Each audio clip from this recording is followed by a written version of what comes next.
नमस्कार मित्रांनो, उद्योजक गाथामध्ये तुम्हा सर्वांचं स्वागत. आज आपण अशा एका ब्रँडबद्दल बोलणार आहोत ज्यानं जागतिक कंपन्यांसमोर आव्हान उभे केले आणि प्रत्येक भारतीयाच्या मनात घर केले.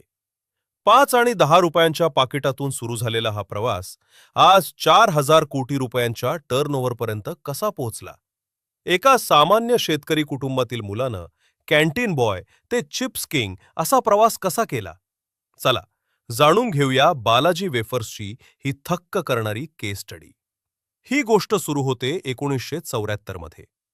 गुजरातच्या जामनगर जिल्ह्यातील एका लहानशा गावातून 3 भाऊ चंदूभाई, भिकूभाई आणि कानूभाई विराणी नशीब आजमावण्यासाठी राजकोटला आले.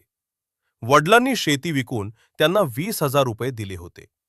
पण सुरुवातीला त्यांनी सुरू केलेला शेतीपूरक साहित्याचा व्यवसाय पूर्णपणे फ्लॉप झाला. पैसे संपले होते, पण जिद्द नव्हती. चंदूभाईंनी राजकोटच्या ॲस्ट्रॉन सिनेमाच्या कॅन्टीनमध्ये काम करायला सुरुवात केली. तिथं ते पोस्टर्स लावणं, तुटलेल्या खुर्च्या शिवणं आणि कॅन्टीनमध्ये मदत करणं अशी सर्व कामं करायचे. कॅन्टीनमध्ये काम करताना चंदूभाईंच्या एक गोष्ट लक्षात आली.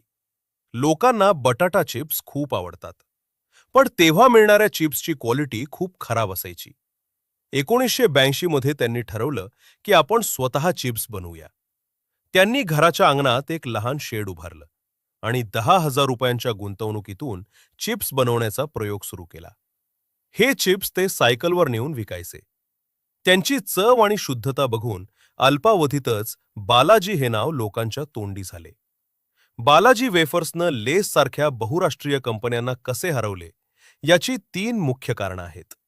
1. किंमत कमी, वजन जास्त. ज्या किमतीत दुसऱ्या कंपन्या कमी चिप्स द्यायच्या, त्याच किमतीत बालाजीनं जास्त प्रमाणात आणि दर्जेदार माल दिला. 2. भारतीय चव. त्यांनी भारतीय लोकांची आवड ओळखून मसाला मस्ती, टोमॅटो ट्विस्ट सारखे फ्लेवर्स आणले. 3. वितरणाचं जाळे. गुजरातच्या कानाकोपऱ्यात आणि आता महाराष्ट्रातही त्यांनी आपले जाळे मजबूत केले. 1992 मध्ये त्यांनी पहिली ऑटोमॅटिक फॅक्टरी सुरू केली.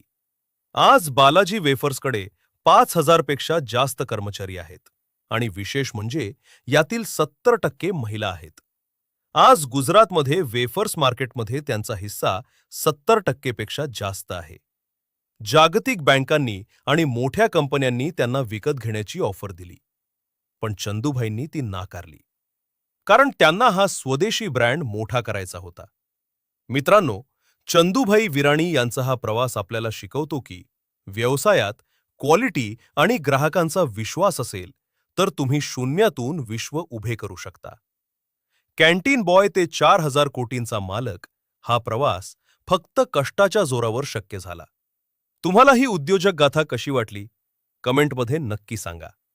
व्हिडिओ आवडला असेल तर लाईक करा आणि अशाच प्रेरणादायी यशोगाथा पाहण्यासाठी आमच्या चॅनलला सबस्क्राईब करा. धन्यवाद.